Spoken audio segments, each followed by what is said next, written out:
Bom dia pessoal, tudo bem? Espero que todos estejam bem.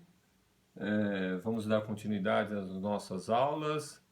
Hoje nós falaremos sobre instrumentos de análise em biomecânica.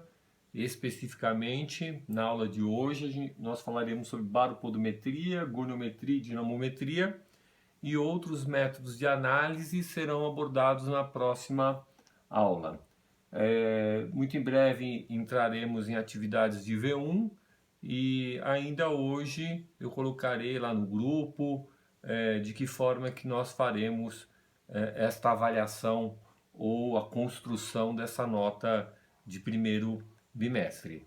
Eu peço licença só um minutinho para verificar se está gravando, se está tudo correndo bem, tá ok?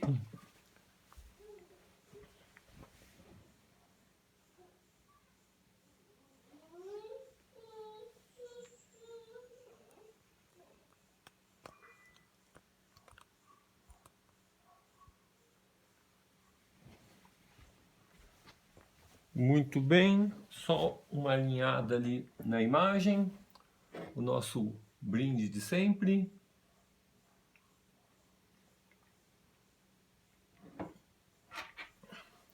E a nossa anteninha. Muito bem.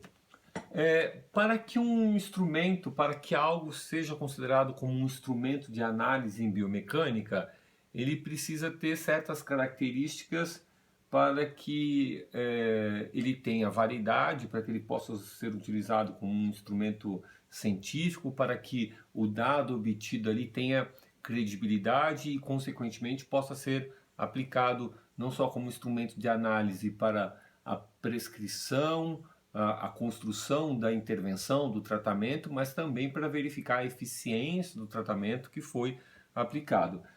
Eu aproveito até esse tema então para colocar, para ressaltar isso, essa importância de se avaliar o paciente pós-intervenção, pré e pós-intervenção, por, por muitos aspectos isso é algo extremamente importante.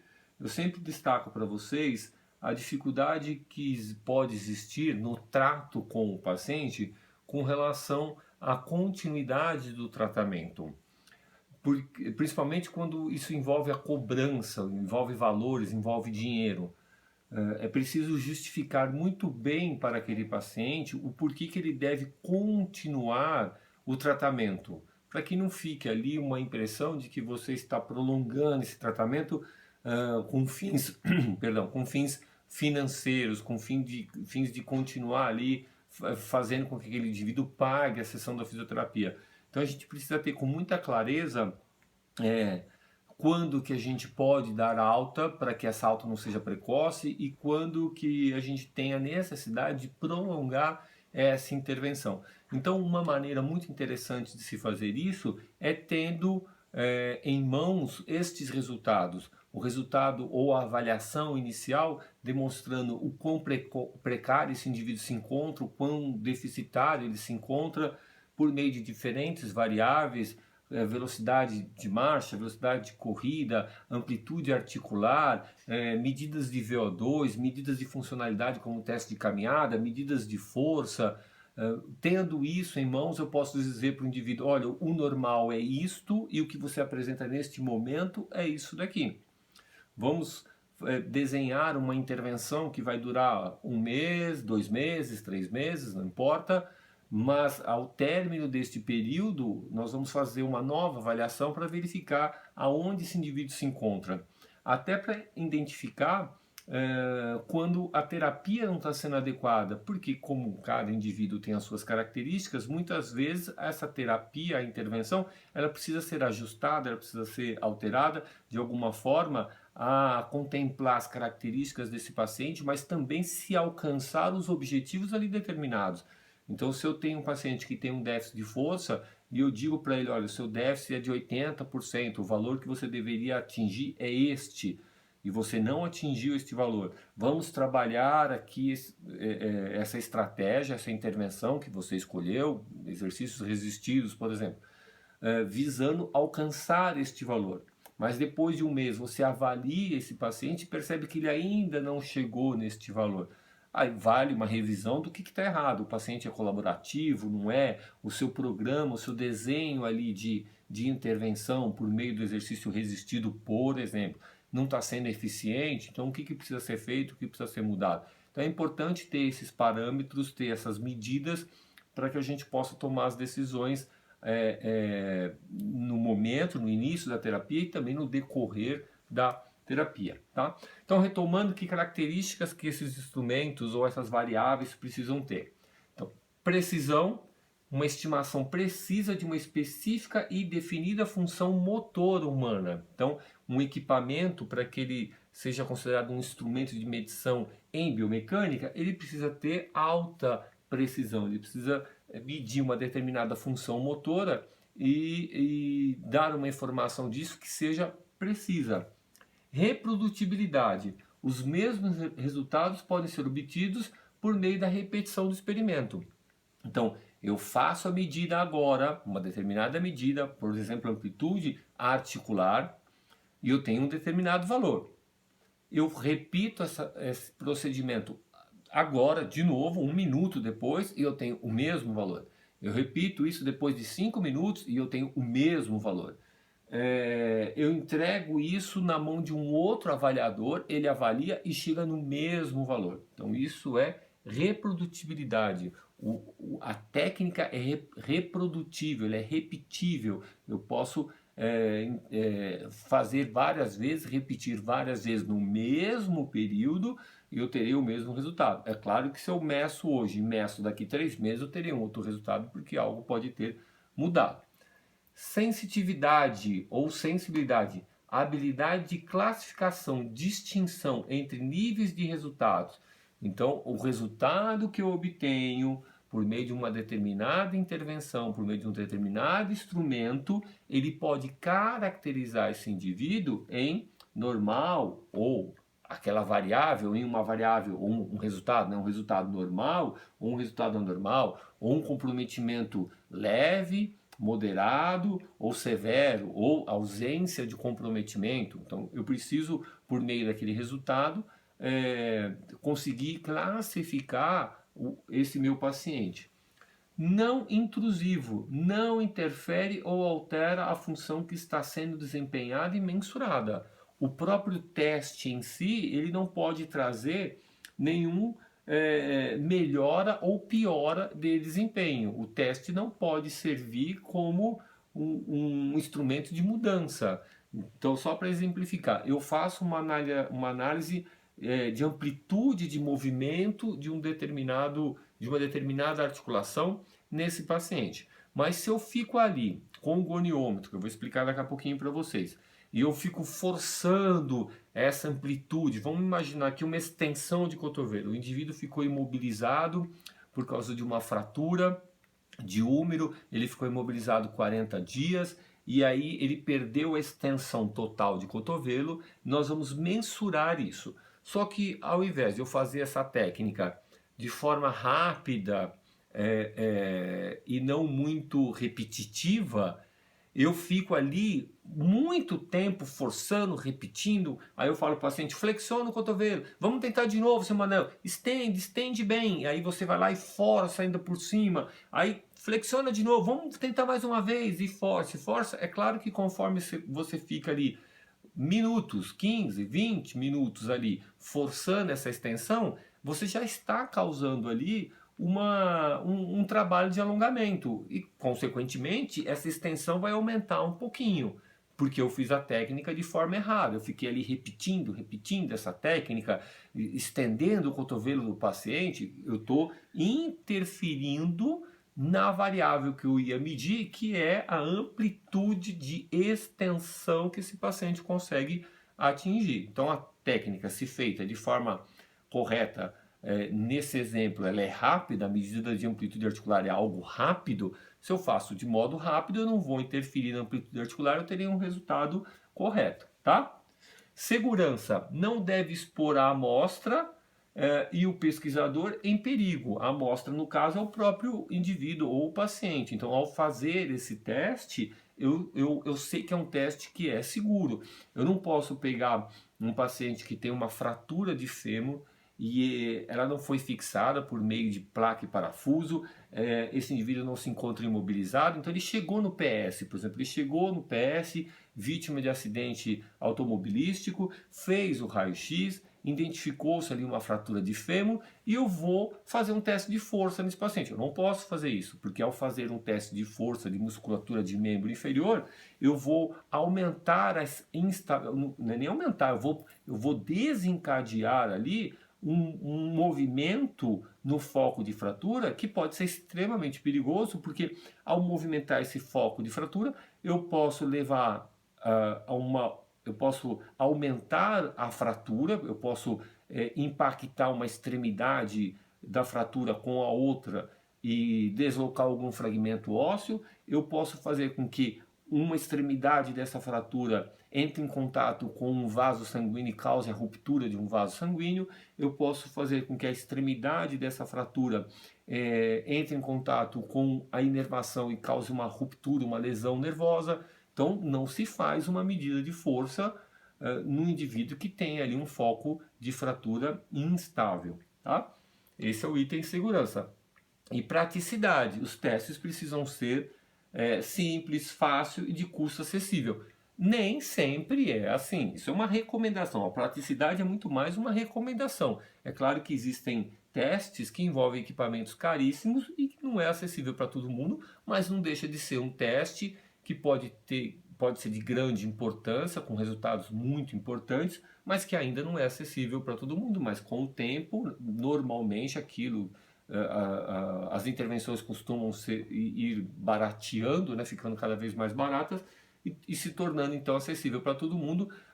Vale a história do raio-x, que era algo que pouquíssimas pessoas tinham acesso no início do século XIX, até mesmo meados do século XX, início do século XX, e o primeiro grande uso do raio-x foi na Primeira Guerra Mundial.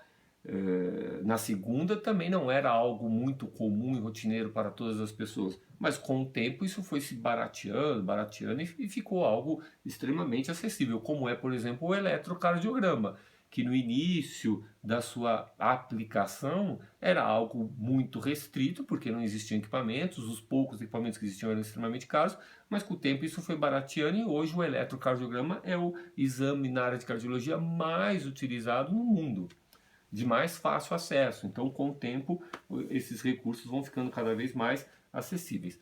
Ok? Muito bem. Alguns instrumentos de medição em biomecânica. Nós temos os baropodômetros, tá difícil hoje, palmilhas de pressão, os goniômetros, eletrogoniômetros, acelerômetros, a dinamometria, dinamometria isocinética, plataformas de força, a eletromiografia, fotometria e sistemas de vídeo. Tudo isso são diferentes equipamentos utilizados na mensuração de alguma atividade motora ou neuromotora que pode ser aplicada dentro da área da biomecânica, dentro da área do estudo do movimento do ser vivo, biomecânica. Então, o primeiro que nós vamos falar é o baropodômetro e ou palmilhas de pressão. Esse palmilhas de pressão, embora receba o nome de palmilhas de pressão, não enxergue apenas como palmilhas, eu vou mostrar para vocês. Então, por definição, exame que identifica as alterações biomecânicas nos pés nas posições ortostáticas, estática e dinâmica, por meio da análise da distribuição da pressão, distribuição das forças plantares e do deslocamento do centro de gravidade.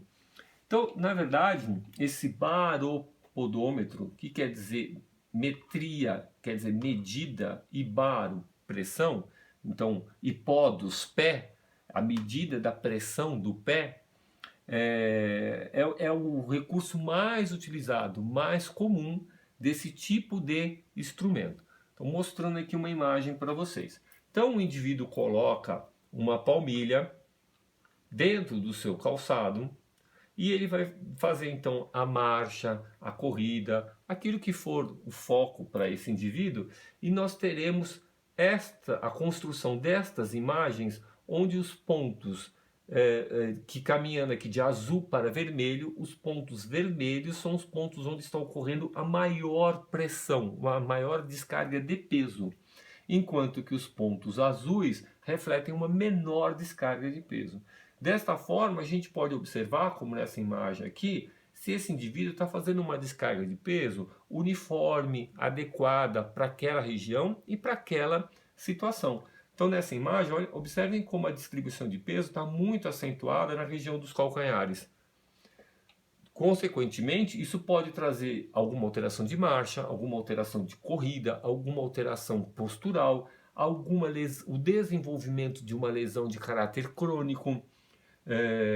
Eu posso ter a alteração de uma descarga de peso que é decorrente de uma alteração postural, de um vício postural segmentado decorrente de uma lesão. Então, o indivíduo teve uma fratura de fêmur, ficou imobilizado por um bom período de tempo e, ao retornar às suas atividades, criou um vício de marcha. Ele está claudicando. Ou às vezes essa claudicação ela não é tão perceptível ao olho nu, mas quando eu faço um exame de baropodometria, eu consigo identificar que ele está distribuindo mais peso do lado esquerdo do que do lado direito, usando como exemplo esta imagem aqui, tá? Então tudo isso nos permite identificar determinados problemas de caráter biomecânico. É um exame que a gente já encontra com uma certa facilidade, existem até convênios médicos que já cobrem esse tipo de avaliação. É uma avaliação feita pelo fisioterapeuta, vale muito a pena fazer esse tipo de avaliação, dependendo aí do seu objetivo, como por exemplo uma melhora ainda mais refinada da marcha de um paciente que tem uma hemiparesia, ou de um atleta que está voltando às suas atividades depois de uma ruptura de ligamento cruzado anterior. Então, é um exame que pode trazer uma informação que vai te ajudar a aprimorar ainda mais a sua intervenção e os objetivos a serem alcançados. Mas esse exame da pressão ou da distribuição de pressão ou distribuição de carga, de peso nas regiões que suportam peso, isso não se resume apenas à análise da distribuição do peso sobre os pés. Isso pode ir bem além. Então, por exemplo, aqui, o que a gente tem? Vocês conseguem identificar? Ó, é um selim de uma bicicleta. Então a gente precisa lembrar, por exemplo, que o atleta de ciclismo, dependendo do tipo de modalidade que ele compete, ele pode ficar sentado na bicicleta por horas. As provas de estrada do circuito europeu e até mesmo do circuito nacional são provas que duram às vezes 2 horas, em alta demanda energética. Durante os treinos, esses indivíduos podem permanecer sentados numa bicicleta por 4 horas ou até mais. E isso todo dia da semana. Então é preciso, se faz necessário, a análise da distribuição de peso desse indivíduo sobre o selim. Porque não é apenas analisar por analisar, porque existem consequências de uma distribuição de peso inadequada. Então, se ele distribui mais peso de um lado do banco, claramente existe uma inclinação ali do quadril ou da coluna que, se mantida diariamente por horas, vai trazer uma alteração postural importante. E pensando em performance, isso também pode levar a um maior trabalho muscular de uma parte do corpo, ou de um lado do corpo, o que pode fazer com que o desempenho desse atleta esteja comprometido. Eu queria que vocês prestassem atenção nessa imagem aqui, ó. A gente tem a pelve do indivíduo, aqui a articulação sacroiliaca, o osso do sacro, e aqui a gente tem os isquios, aqui à frente a sínfise púbica, e assentado, depositado, em contato com o selim, a gente tem as tuberosidades esquiáticas gerando essa maior descarga de peso nesses 2 pontos em vermelho, que são estes pontos aqui. E o software de análise, ele permite analisar qual é a descarga de peso em diferentes pontos. Basta você colocar o cursor sobre a área de interesse e você terá um resultado numérico ali, que pode ser em quilograma, em percentual. E é por causa disso, essa outra imagem é bem interessante, ó. É, ela é construída agora em 3D, um gráfico aqui em 3D, em 3 eixos, X, Y, Z, e a gente consegue observar, por exemplo, que a descarga de peso ela é muito maior nesse lado direito do selim. Então aqui é a parte da frente do selim, que seria esta daqui, ó, e esses dois pontos em vermelhos, que são os pontos de apoio da tuberosidade isquiática na parte mais posterior do selim, são esses dois pontos aqui embaixo, ó. E a gente consegue observar claramente uma maior descarga de peso desse lado direito. Será que esse atleta, que se confirma aqui também, ó, nessa outra imagem, ó, será que esse atleta tem uma alteração postural? Ou será que ele tem simplesmente um vício postural? Ele tende a aplicar mais força de um lado do corpo do que do outro? Até que ponto isso pode comprometer a performance dele? E é por isso que existem, aqui eu estou exemplificando 3 modelos diferentes de selim, para vocês terem a noção do porquê que existem esses diferentes modelos, exatamente para você adequar o selim às características deste indivíduo e diminuir esse excesso, esse exagero de descarga de peso nesses pontos. Porque isso traz consequências? Isso traz consequências. Olha essa imagem aqui, que é uma vista de perfil de um indivíduo sentado sobre o selim da bicicleta, e a gente consegue observar que a tuberosidade isquiática em contato com o selim, mas essa tuberosidade isquiática levando a compressão de vasos e nervos, vasos sanguíneos e nervos, como por exemplo o ciático. Então, pode existir aqui uma compressão da inervação ciática devido a essa descarga de peso irregular. Eu posso encontrar nesse indivíduo uma má perfusão sanguínea devido à compressão dos vasos, tá? Então, o que está sendo abordado aqui nesse slide, que é motivo de muitos estudos, né? Estudos que confirmam um aumento da prevalência de disfunção erétil entre ciclistas, devido ao uso de selins, que é o banco da bicicleta, modelo padrão, do modelo que é comumente vendido aí, implicando na necessidade de ajustes. Então, o que ele mostra aqui é que o comprimento, essa área mais alongada, que a gente vai chamar de nariz do selim aqui, ele pode levar a uma compressão dos vasos. Vamos observar essa outra imagem aqui também.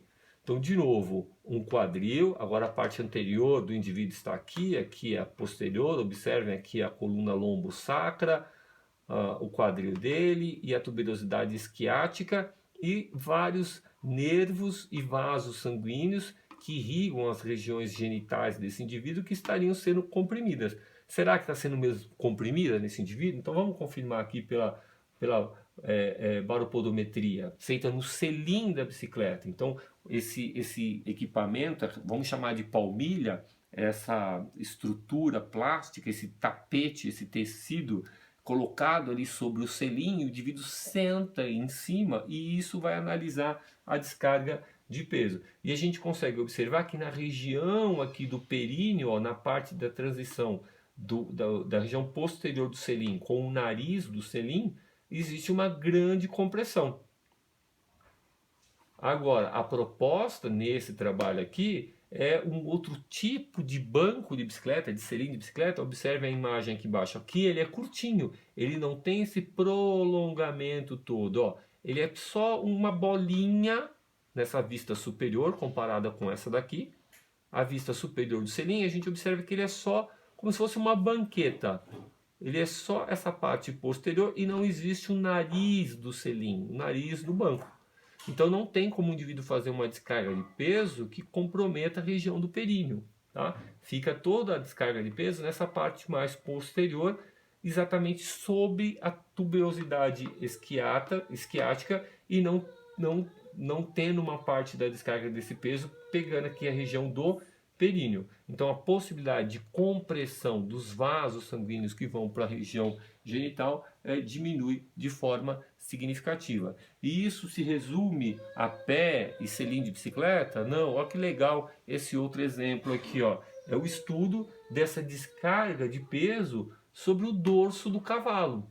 Então colocaram esse tapete todo aqui, esse tapete é um tapete sensível à descarga de peso, tem um radiotransmissor que vai transmitir para o computador essa distribuição de peso, e aí tem aqui a análise, o resultado dessa análise, lembrando que os pontos em vermelho são os pontos onde existe a maior descarga de peso.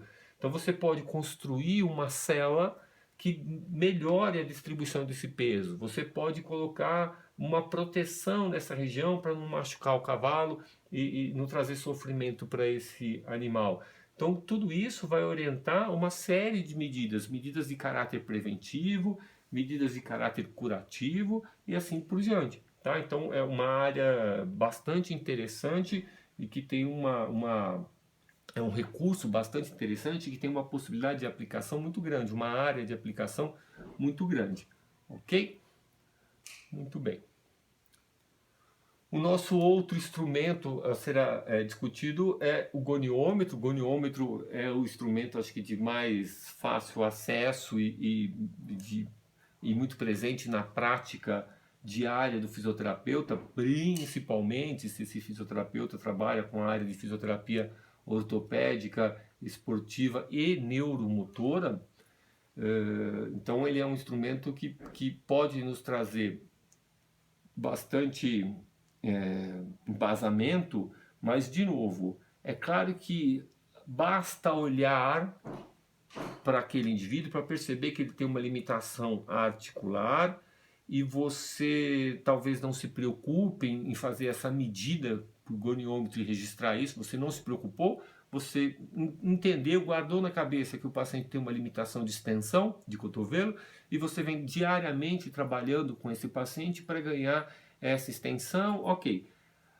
E tudo bem? Mais ou menos, é isso que eu quero destacar com vocês.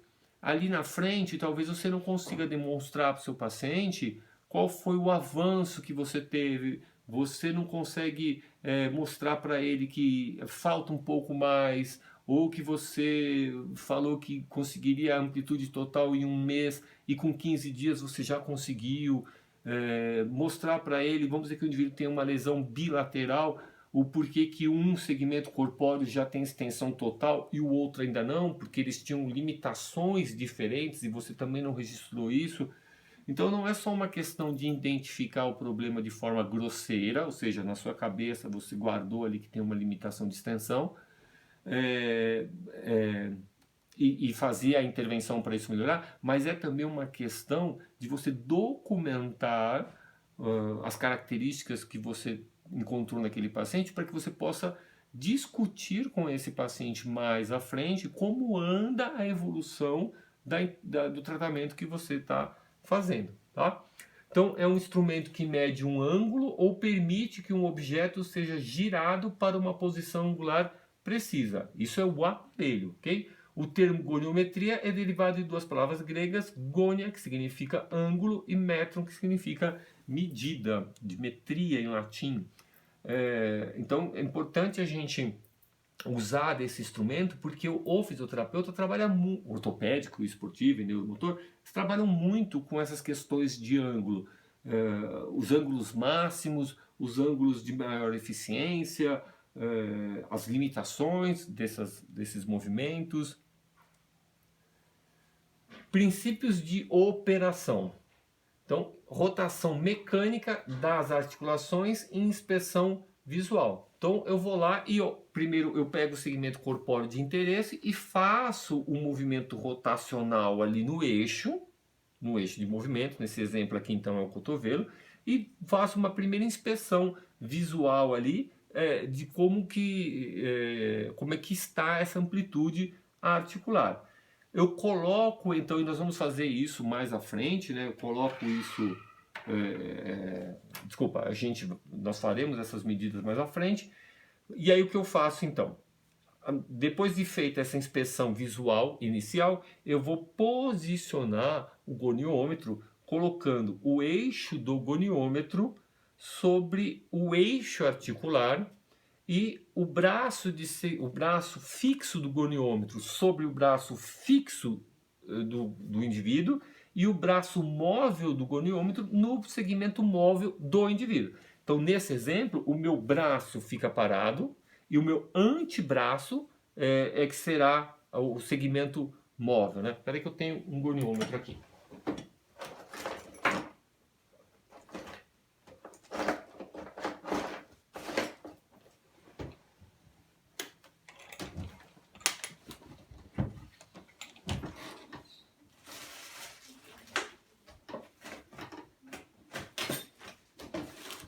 Muito bem. Então, aqui, pessoal, eu tenho o segmento ou braço fixo do goniômetro e esse é o segmento ou braço móvel do goniômetro e esse é o eixo articular do goniômetro ou eixo do goniômetro. Então, como é que a gente faz? Eu vou eu vou alinhar o eixo do goniômetro com o eixo articular. E eu vou alinhar o braço fixo do goniômetro com o braço fixo do indivíduo. E vou alinhar o braço móvel do goniômetro com o braço móvel do indivíduo, que nesse exemplo é o meu antebraço.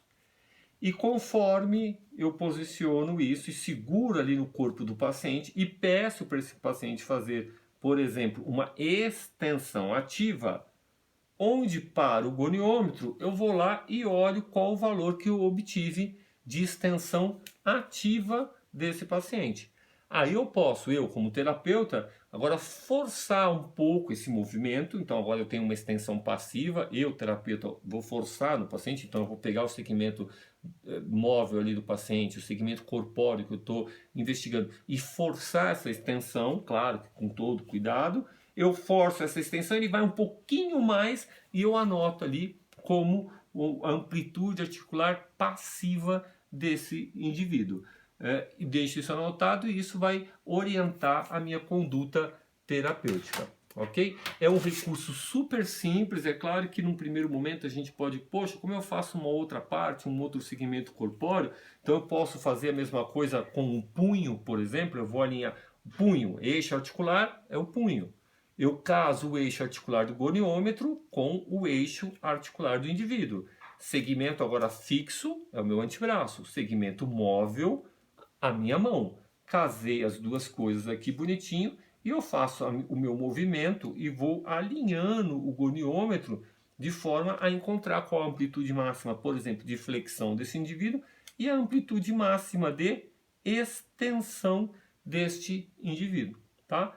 É claro que quando você está fazendo no paciente é mais fácil, porque aqui eu estou tendo que fazer o papel de paciente e o papel de terapeuta, né? Uma mão só fica um pouco mais difícil, tá? Mas é algo bem prático, bem tranquilo de se fazer e nós faremos isso em breve, tá bom?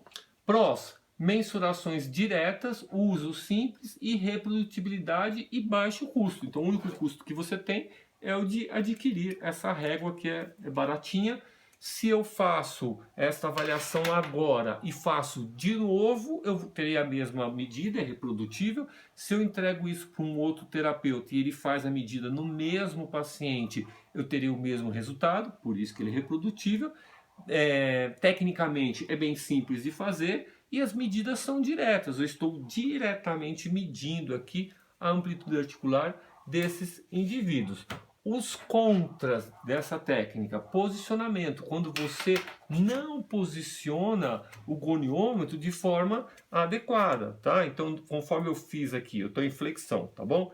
E aí eu faço a extensão e essa régua que é o braço fixo, ele se movimenta e eu não percebo que ocorreu essa movimentação. Então agora ele está mal posicionado. Eu vou ter uma medida de amplitude articular inadequada, tá?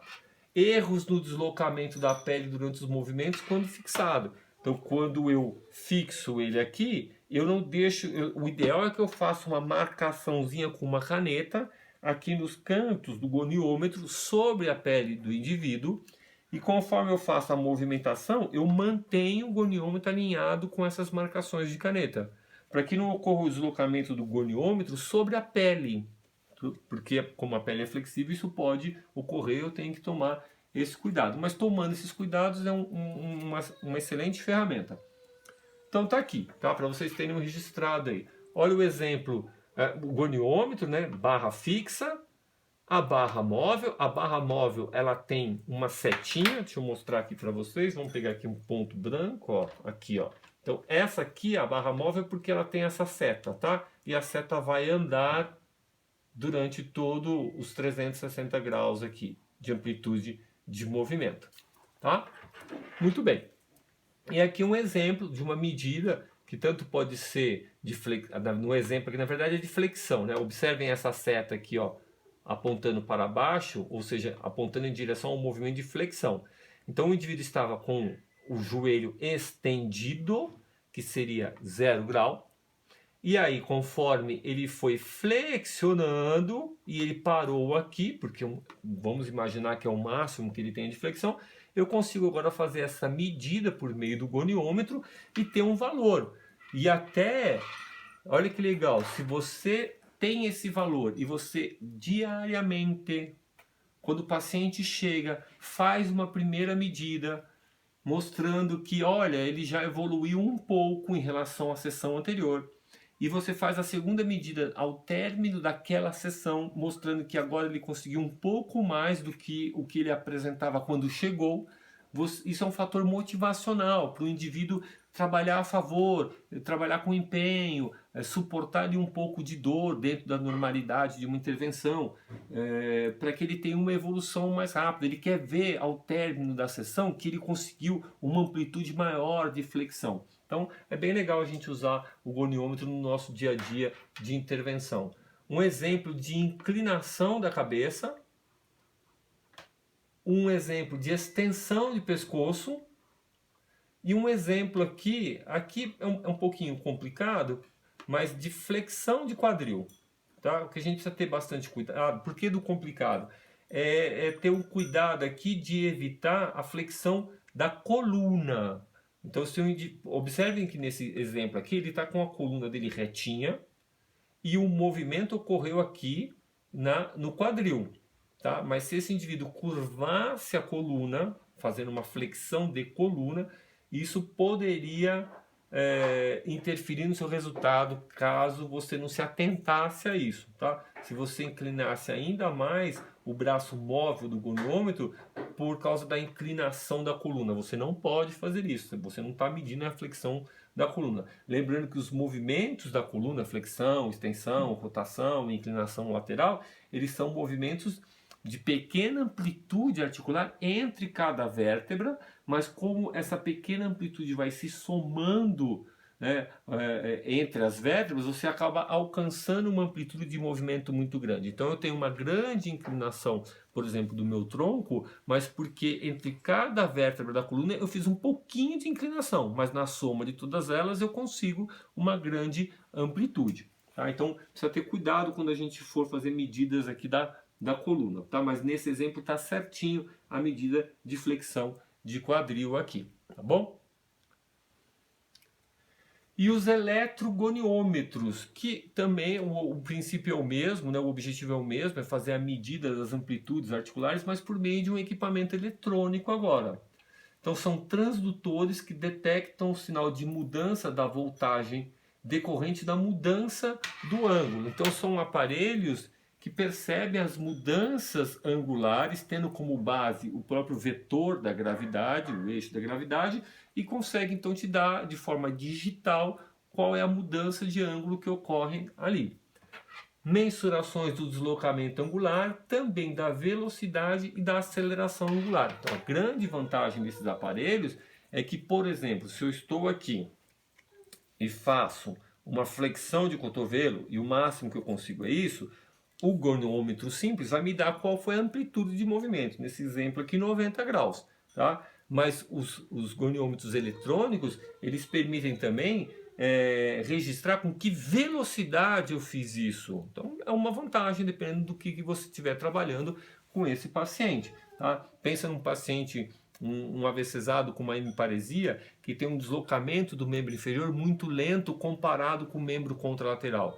que isso está comprometendo a marcha dele, por exemplo. Então também é um fator motivacional. Você vai lá e mostra, olha, seu Manuel, o senhor quando vai lançar a perna à frente, vai dar a passada à frente, o senhor faz isso muito lento. Vamos tentar trabalhar isso mais rápido, vamos acelerar esse movimento e começa a treinar, começa a fazer a reabilitação desse paciente e mais à frente você mensura isso e mostra que não só a amplitude aumentou, mas também a velocidade com que ele executa esse movimento também melhorou, tá? Os prós, baixo custo, não é um equipamento tão caro assim, ele é simples, ele é reprodutível. Os contras, a mesma coisa, o posicionamento errado e erros do deslocamento do aparelho, quando eu estou fazendo essa medida. Então, tá aqui, ó, alguns exemplos. Eu coloco diversos sensores no segmento corporal do indivíduo e conforme ele se movimenta, esses sensores registram qual foi a amplitude de movimento. Vamos pensar na perna aqui, ó, fazendo uma extensão, qual foi a amplitude que esse indivíduo executou esse movimento. Aqui na palma da mão não, desculpa. Na articulação do punho, a mesma coisa. Eu tenho um sensor antes do eixo de movimento, que é o punho, e um outro sensor depois. Qual foi a mudança de ângulo entre esse sensor e esse daqui? Então, conforme ele movimenta o punho fazendo flexo, extensão do punho, o aparelho vai registrar de forma digital isso daí. E eu posso trabalhar. Mesma coisa aqui com esse indivíduo, num exemplo, fazendo a digitação. Vamos pensar agora em desvio radial e unar, que eu também posso usar o goniômetro para fazer esse tipo de medida, não só o digital, mas também o goniômetro simples aqui. Olha só esse exemplo. Ó. Então, onde é o eixo de movimento no desvio unar e radial? Também aqui no punho. Esse é o segmento fixo e esse é o segmento móvel. Mesma coisa. O braço fixo do goniômetro no braço fixo do indivíduo. O eixo do goniômetro sobre o eixo do indivíduo, o eixo articular, que é a articulação, e o segmento móvel do goniômetro sobre o segmento móvel do indivíduo. E aí eu faço desvio unar, eu tenho uma amplitude articular. Eu faço desvio radial, eu tenho outra amplitude articular. E eu vou registrar isso no indivíduo que teve lesão de punho, fratura de ossos do carpo, fratura de Collins, que é muito comum em indivíduos idosos, devido à queda da própria altura, queda com o punho em extensão. Então, será uma medida importante aí na prática clínica, tá?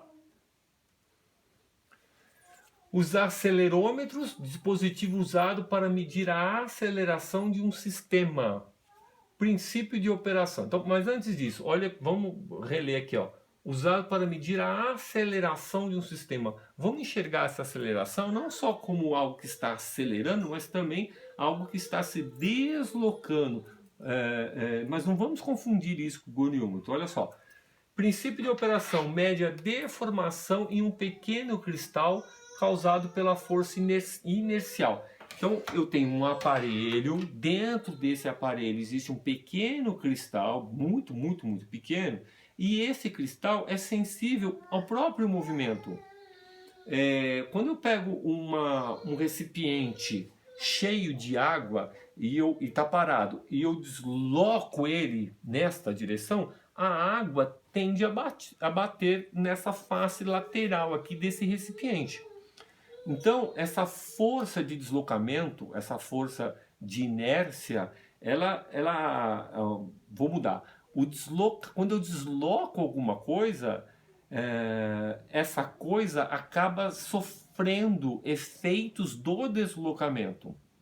De novo, eu pego um copo com água, tá tudo paradinho. Conforme eu avanço com o copo nessa direção, num primeiro momento, essa força de deslocamento vai fazer com que a água bata nesse bordo da caneca, podendo até derramar. E depois a água vai se ajustar a esse recipiente e vai seguir o deslocamento.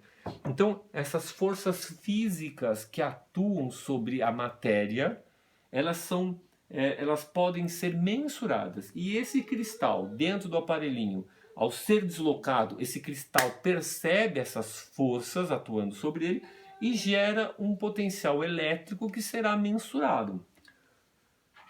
A aplicação mede a aceleração, e quanto mais rápido eu fizer isso, maior será a força, né? Se eu levo a caneca nessa direção lentamente, a força é pequena. Se eu vou com essa caneca muito rápido, a água vai cair da caneca, porque as forças aplicadas aqui são maiores.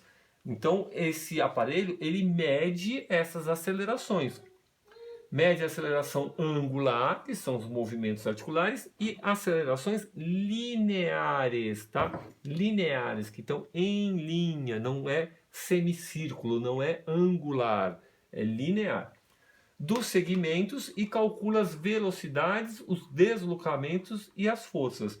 Então, olha só que interessante, se você pega esse aparelho e prende no cinto da sua calça, da sua roupa, e você anda, e você está andando numa rua, e esse andar é um deslocamento linear, o aparelho está registrando isso.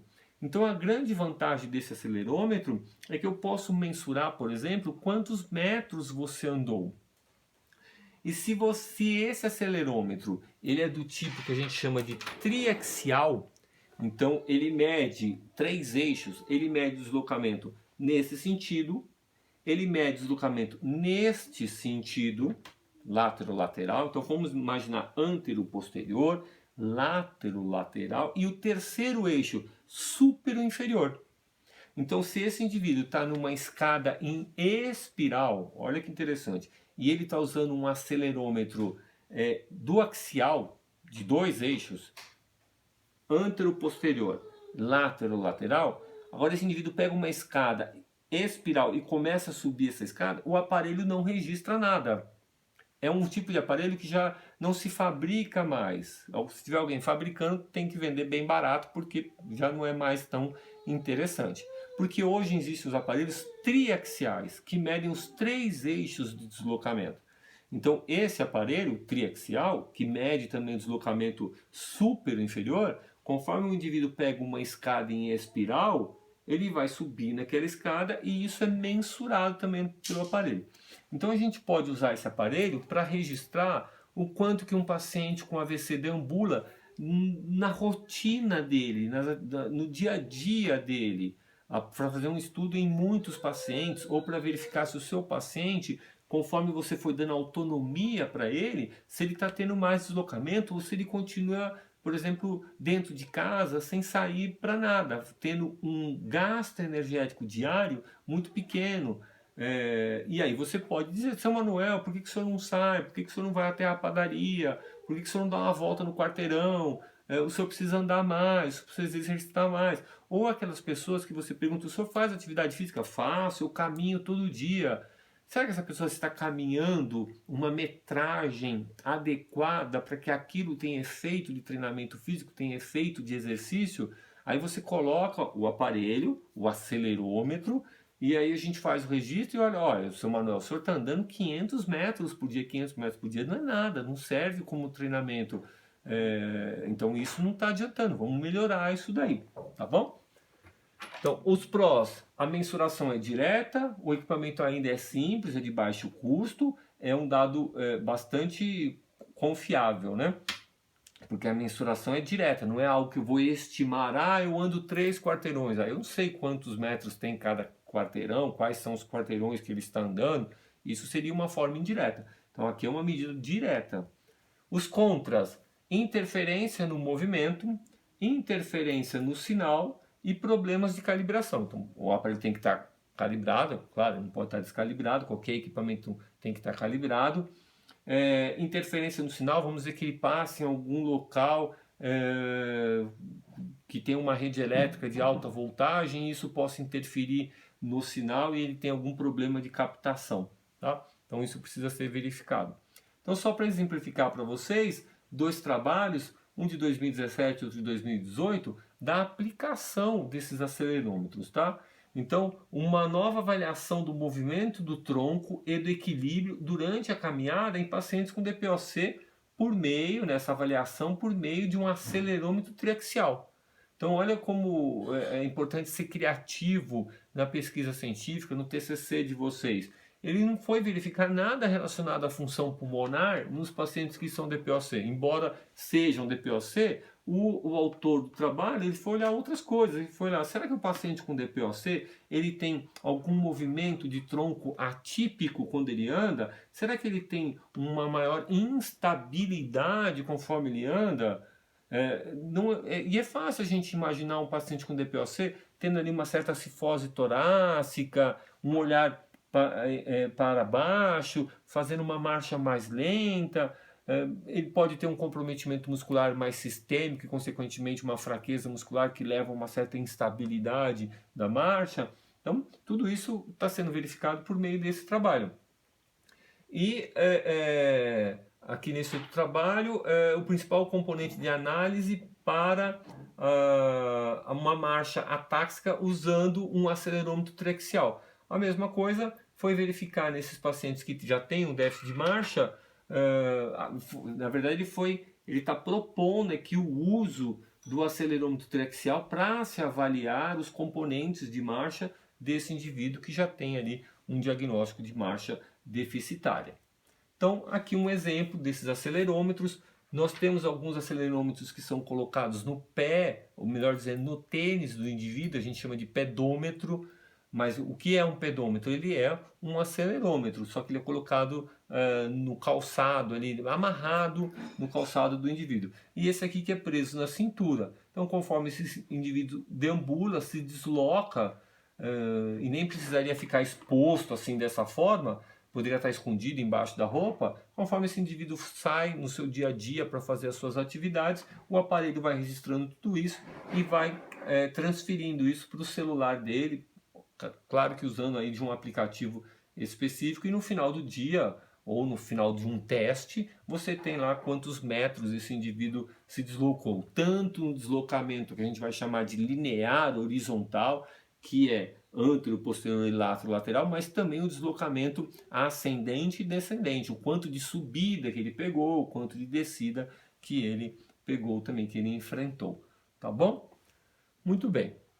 Mais um recurso utilizado dentro da análise biomecânica, que é a dinamometria, medida de força do indivíduo.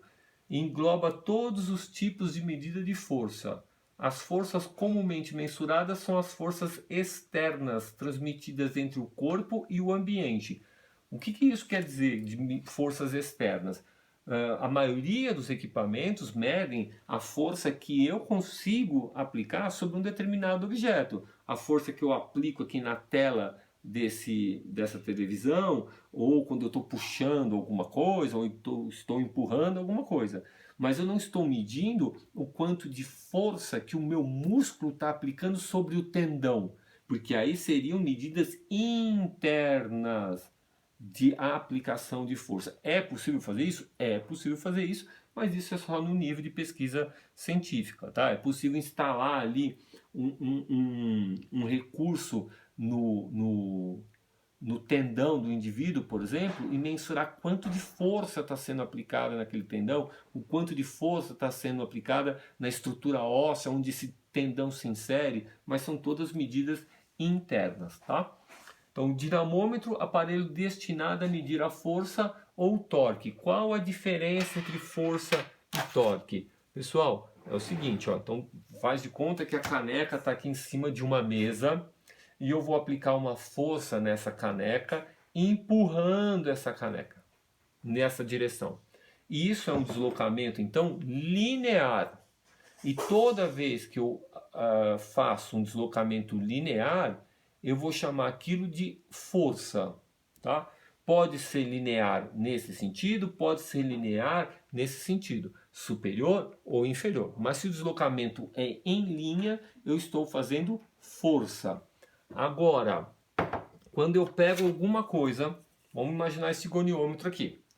Então existe um eixo e eu aplico uma força. Observem que a força não é mais linear, porque se eu fizer força linear, olha o que vai acontecer. Passei, minha mão passa. Eu tenho que fazer uma força agora circular para continuar executando o movimento. Sempre que eu faço força e o movimento é circular, eu vou chamar aquilo de torque, tá?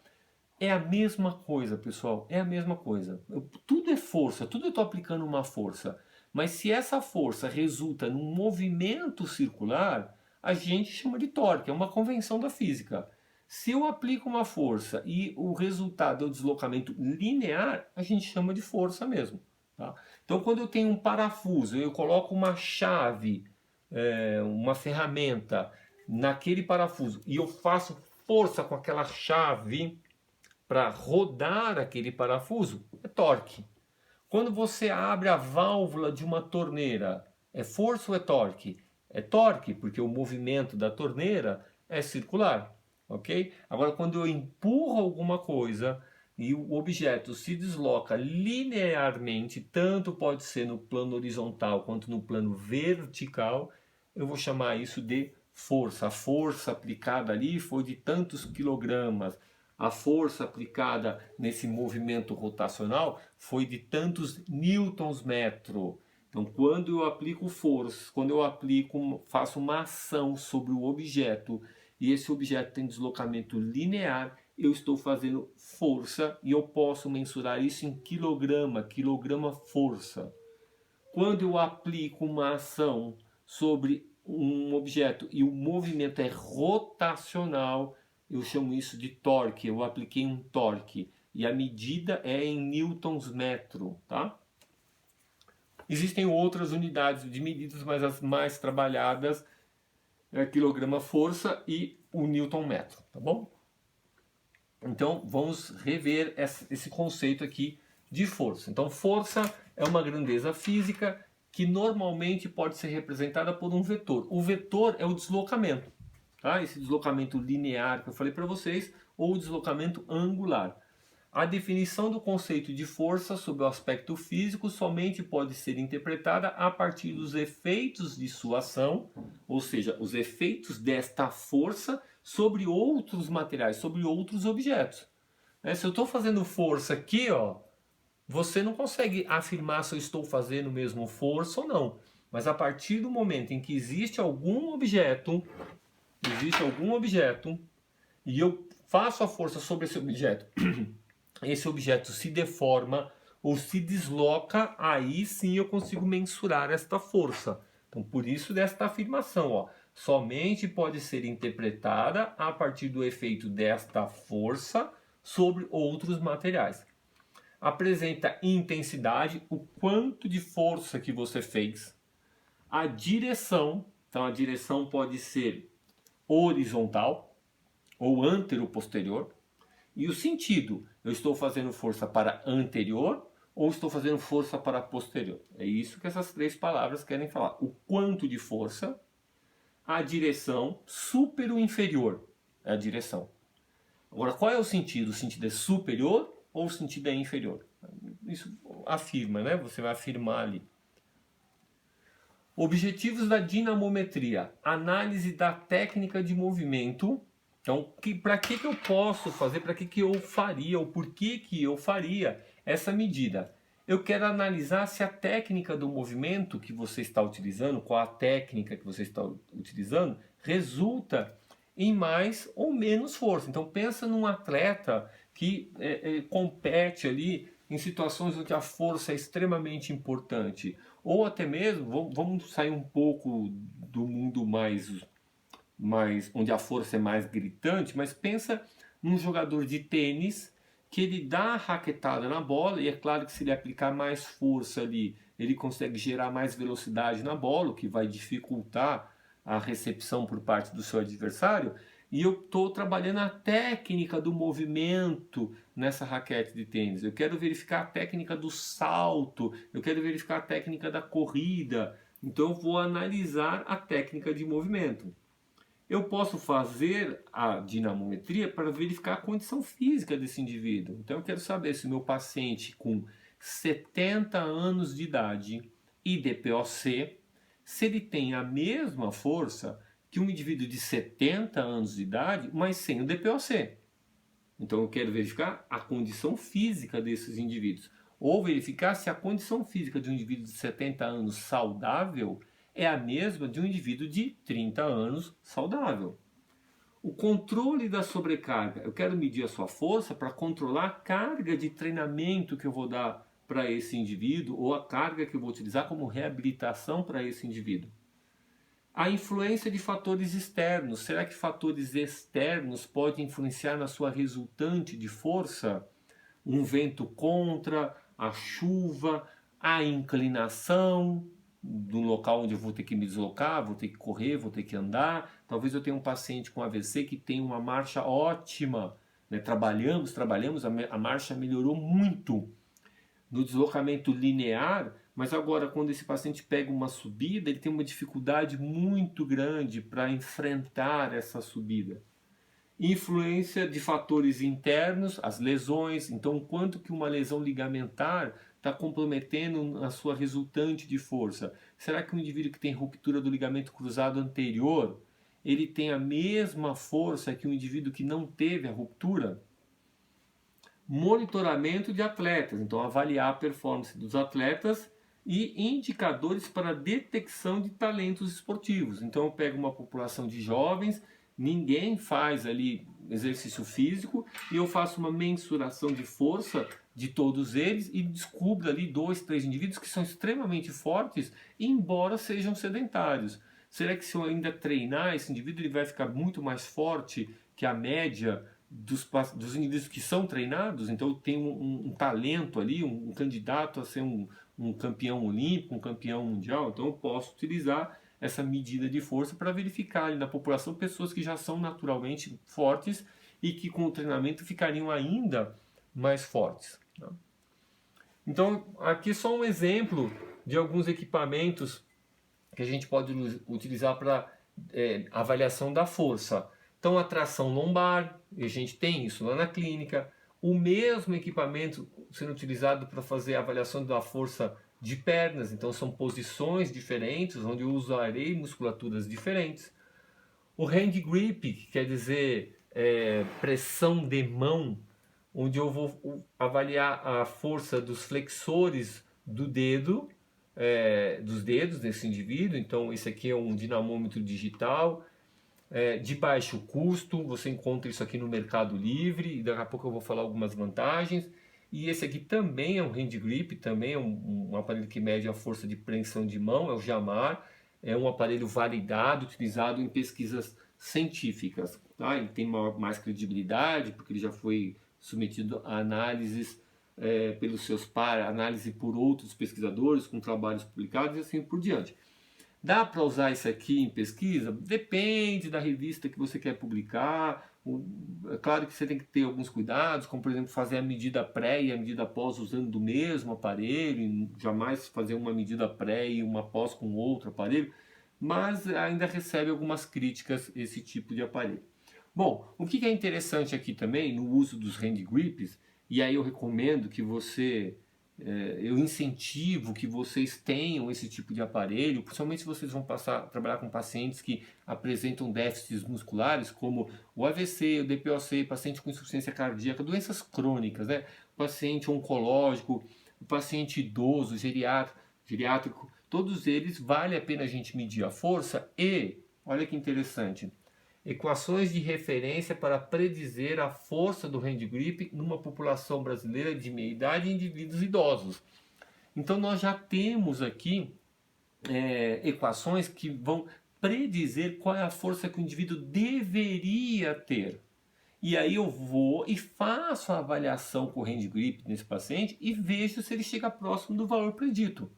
Se ele chega próximo do valor predito, o que é próximo? É acima de 80%. Tá? 80% até o 100%. O 100% é o valor predito. Então ele tem lá 85% do valor predito, ele tem 90%, ele tem 100%, ou seja, ele alcançou o valor predito, ele tem 110%, então ele tem 10% acima do valor predito. Tá ótimo, lindo, maravilhoso. Mas se esse indivíduo não chega a 80% do valor predito, ele tem um déficit de força. E o interessante é que os déficits de força normalmente eles têm um padrão de evolução. Quando o déficit de força atinge as mãos do indivíduo, é muito provável que todo o resto da musculatura esquelética já esteja bastante comprometida, porque a mão é um dos últimos locais onde a gente perde a força, por muitos motivos, dentre eles a redução das atividades do dia a dia, ou a manutenção das atividades do dia a dia. Então eu não ando mais, eu fico o dia inteiro dentro de casa, mas eu ainda movimento alguma coisa, eu pego, lavo uma louça, carrego um negocinho dentro de casa, então eu ainda uso bastante as minhas mãos, vai demorar um pouco mais para eu perder a força. Mas quando se instala uma redução de força em mãos, é sinal que tudo o resto, muito provavelmente, estará bastante comprometido. E aí você tem como afirmar isso, você mensura, o seu paciente vai dizer, Dona Maria, olha, a senhora está com déficit de mão, é provável que a senhora tenha um déficit de musculatura esquelética, de membro inferior, bastante importante, então a senhora está mais propensa a quedas, a senhora vai ter mais dificuldade de subir uma escada, vai ficar mais cansada, então precisamos trabalhar essa musculatura, vamos trabalhar essa musculatura. E mais à frente eu mensuro de novo a força de preensão dela. Então a gente tem aqui, ó, força de preensão de mão dominante e força de preensão de mão não dominante. Eu vou montar essa equação com as características de cada paciente. Então aqui eu vou colocar a idade em anos, aqui eu vou colocar o peso do indivíduo e aqui eu coloco o valor 1 se ele for homem ou o valor 0 se for uma mulher.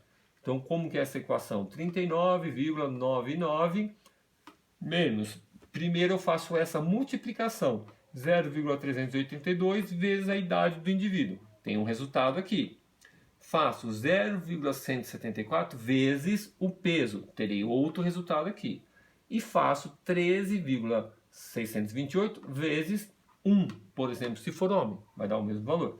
Agora eu vou fazer 39,996 menos o valor que deu aqui, mais o valor que deu aqui, mais o valor que deu aqui. E eu vou chegar no resultado que era o resultado esperado de força da mão dominante desse indivíduo. E faço a mesma coisa para não dominante. Então, se o indivíduo é destro, aqui eu faço a avaliação da mão direita. Se ele é destro, aqui eu vou fazer a avaliação essa é a equação para a força da mão esquerda, a mão não dominante dele, por exemplo. Mesma coisa, substituo idade, o peso, se é homem ou mulher, faço as contas primeiro que estão dentro dos parênteses e depois eu resolvo a equação e eu vou ter um valor esperado ali, tá bom? E aí um outro tipo de avaliação, que é a dinamometria isocinética. Dinamometria isocinética tem como objetivo avaliar a condição muscular de um indivíduo. Nesse tipo de avaliação, então, por exemplo, vamos voltar para uma avaliação normal ali de força, que eu estou colocando um peso aqui para esse indivíduo. Ele pode fazer esse movimento lento com 10 quilos, então a força dele é de 10 quilos, mas ele pode também fazer um movimento rápido com os mesmos 10 quilos e tudo que eu consegui mensurar foi o peso, os 10 quilos, que foi, nesse exemplo, o máximo de força que ele conseguiu fazer. Na avaliação isocinética, eu vou precisar de um equipamento, uma máquina sofisticada, que eu vou determinar pelo computador qual é a velocidade que ele vai executar esse movimento. Velocidade lenta ou velocidade rápida. E o indivíduo vai aplicar ali, tanto faz se for para fazer lento ou rápido, ele vai aplicar o máximo de força que ele consegue. E o aparelho vai registrar qual foi o máximo de força que ele conseguiu aplicar, sem deixar com que ele altere a velocidade. Então, o indivíduo ele pode até tentar acelerar o movimento fazendo mais força. O aparelho não deixa, o aparelho ajusta a carga de forma a impedi-lo de acelerar o movimento. Mas o aparelho registra que ele aplicou mais força para acelerar. Então fica registrado ali qual foi o máximo de força que esse indivíduo conseguiu fazer. Então a velocidade é constante, porque eu programei ali o computador, enquanto que a carga é ajustada automaticamente em função da força aplicada pelo indivíduo. Então, de novo, ele aplica mais força para tentar acelerar o movimento, o equipamento corrige a carga para impedir que o paciente acelere, mas registra esse valor de força que ele aplicou. E normalmente, frequentemente, nós utilizamos essas duas velocidades. 60 graus por segundo, então ele vai fazendo uma velocidade que percorre 60 graus de amplitude em 1 segundo, tá? Ou 300 graus por segundo, que é bem rápido. A avaliação de endurance muscular. Então, quando eu faço o teste a 60 graus por segundo, eu estou avaliando o torque máximo, a força máxima que esse indivíduo é capaz de fazer. Por que que é torque? Porque os movimentos são... A máquina é igual às máquinas de academia. Os movimentos são circulares, tá? Os movimentos são circulares. Por isso que é torque, não é linear. Então a extensão de joelho é um movimento circular, é um semicírculo. Então a medida é em torque, tá? E em 300 graus por segundo eu vou avaliar a resistência muscular, o endurance muscular. Esse tipo de equipamento, além do torque, ele vai me dar outras variáveis, que são potência, porque potência é força versus aceleração, ou torque versus aceleração, e como o aparelho tem ali a sua velocidade, eu multiplico um pelo outro e eu tenho o valor de potência. E o trabalho, vejam bem, você levanta, por exemplo, 10 quilos, ok? Numa certa velocidade. Eu também levanto 10 quilos na mesma velocidade, então nossos resultados estão iguais. Só que eu faço esse movimento numa amplitude maior e você faz numa amplitude pequenininha. Quem trabalhou mais? Eu, porque eu fiz numa amplitude maior. Então este equipamento ele também te dá um indicativo de trabalho, né? O trabalho é força versus deslocamento. Eu carrego 10 quilos por 100 metros. Você carrega 10 quilos por 1 quilômetro. Quem fez mais força? Nós fizemos a mesma força, carregamos 10 quilos. Só que você trabalhou mais do que eu porque você andou por 1 quilômetro e eu apenas por 100 metros, tá? Então o trabalho é força versus distância. Então o aparelho também está registrando a distância, que nesse caso é a amplitude articular que você está fazendo o teste. E ele vai te dar então um resultado de trabalho. E também de resistência muscular. Quem conseguiu fazer mais repetições é um indicativo de maior resistência muscular. É possível identificar o ângulo articular onde ocorreu a deficiência ou maior eficiência. Então vamos imaginar agora dois indivíduos que fazem o movimento na mesma amplitude articular, só que eu consegui fazer mais força, aplicar mais força, ou seja, mais torque, nesse ponto. E você neste outro ponto. Se eu simplesmente coloco um peso na sua mão de 10 quilos, eu não consigo perceber essa diferença. Mas o aparelho isocinético, ele mostra, olha, o indivíduo, o fulano A, ele fez mais força nesse ângulo. Vamos imaginar aqui 15, 20 graus. Enquanto que o outro indivíduo fez mais força com 90 graus de flexão de cotovelo. Tá? Isso pode ser utilizado mais à frente. Forma da curva do torque, que eu vou mostrar, tá? Cada articulação e grupo muscular apresenta uma curva característica. Podemos ver se existe alguma incorreção de ativação muscular ou pontos específicos de alteração de desempenho. Pontos específicos nessa amplitude de movimento, onde a força do indivíduo cai muito, e eu vou mostrar um gráfico para vocês, tá? Comparação bilateral. Será que o meu desempenho deste lado é igual ao meu outro membro, um membro contralateral? Não só de força, 10 quilos, mas qual é o ponto que eu faço mais força? Os dois têm a mesma amplitude, então o aparelho permite isso daí. Imagina o quanto que isso é interessante com um paciente com AVC, que você vem reabilitando e tentando fazer com que o lado hemiparético fique tão bom quanto o lado saudável desse indivíduo. Então, se você tem a avaliação dos dois lados, você consegue mostrar, olha, seu Manuel, o desempenho de membro superior direito do senhor está aqui embaixo. E esse aqui, ó, é o do membro superior esquerdo, que é o lado saudável. Mas a gente está trabalhando, ó, 1 mês, 2 meses, 3 meses, 6 meses, e já está ficando igual. Ou está quase igual. Aquele assunto que a gente discutiu no começo da aula.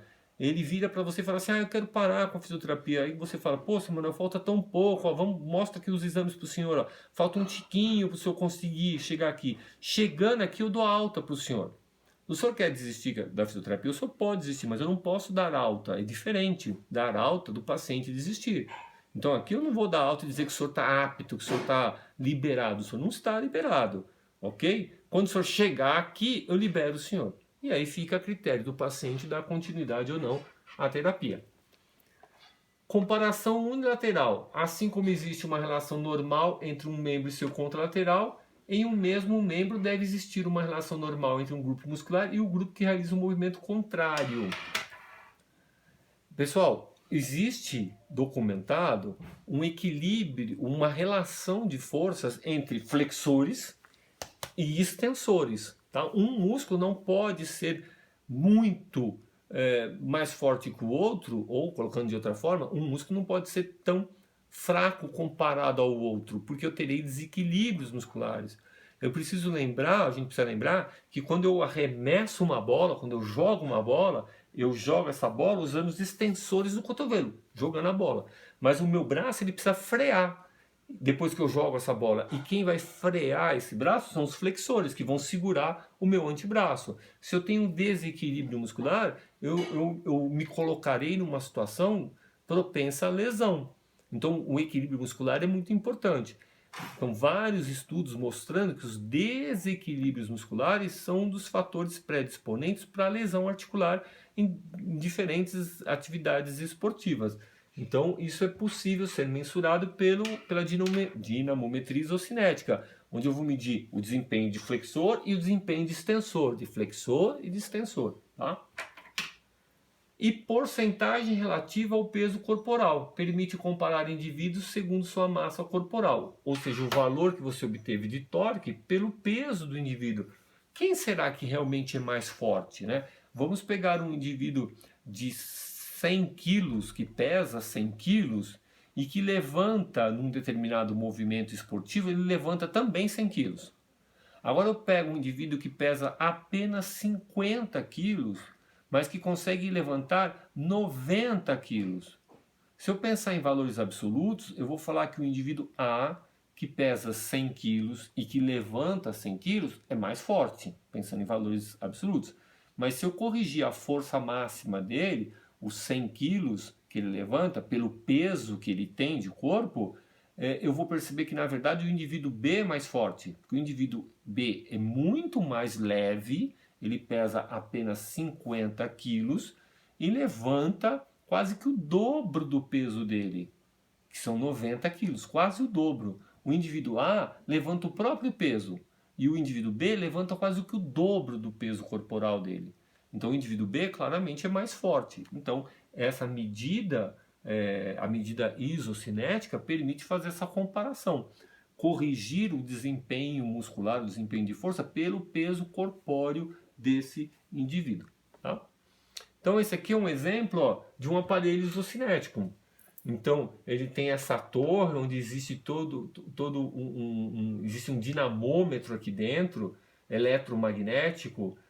Existe uma barra móvel onde eu vou fixar o segmento corpóreo. Então nesse exemplo, nessa disposição, é uma disposição que sugere uma avaliação de flexo e extensão de joelho. Então o indivíduo ficará sentado aqui com a perna presa aqui e ele vai fazer a extensão e a flexão do joelho. O equipamento é conectado a um computador e o computador faz o registro dessas medidas. Aqui nesta outra imagem a gente consegue verificar vários exemplos. Então aqui a gente tem flexo extensão de cotovelo, aqui provavelmente é uma flexo extensão de ombro, flexo extensão de joelho e aqui flexo extensão de tornozelo, ó, flexão plantar e dorsiflexão, para verificar o desempenho tanto de tríceps sural quanto de tibial anterior. Tá? Então é um equipamento bastante útil, só que ele é caro. E aqui é aquele exemplo que eu falei para vocês, que a representação gráfica pode indicar até mesmo a presença de lesões. Então em azul, aqui desse lado aqui, né, o lado... Aqui são as curvas de extensão, que a extensão é o desempenho de força. Então começou o movimento, ele faz uma extensão de joelho, tá? E aqui a flexão de joelho. Em azul é o lado saudável, é o membro inferior, é o joelho ou o membro inferior saudável desse indivíduo. Aqui a curva de extensão do lado saudável e aqui a curva de flexão do lado saudável. Em vermelho eu tenho o lado comprometido, o membro inferior dele que apresenta alguma lesão. E aí o que a gente observa? Que ele começa a fazer força e conforme vai correndo a amplitude articular desse movimento de extensão, existem alguns pontos desta amplitude articular onde ocorre um rápido déficit de força. Aí ele consegue fazer força de novo, cai aqui o desempenho de força e aí vai diminuindo a força até parar o movimento. Então esses pontos aqui são os pontos onde muito provavelmente ele sentiu dor. E sentiu dor devido a algum tipo de lesão. E já existe na literatura uma espécie de uma padronização de alterações de curva sugerindo certas lesões. Então existe um tipo de alteração de curva que sugere uma lesão de menisco. Existe um tipo de alteração de curva que sugere uma lesão de ligamento cruzado anterior. Ou um outro tipo de curva que sugere uma lesão de ligamento cruzado posterior. Tá?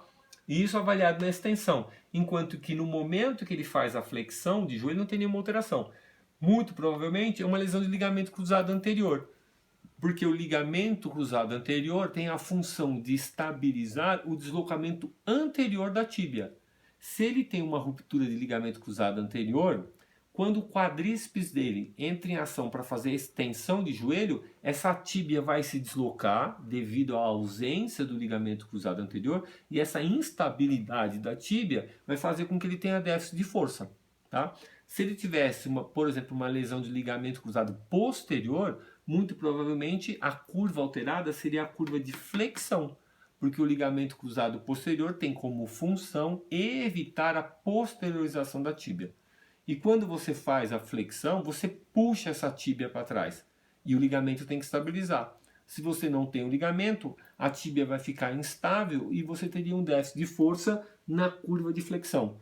Então, esse indivíduo, comparando um lado com o outro, um membro com membro contralateral, na flexão não tem nenhum problema, mas na extensão, um dos membros apresenta um comprometimento na curva que é típico de ligamento cruzado anterior. Tá?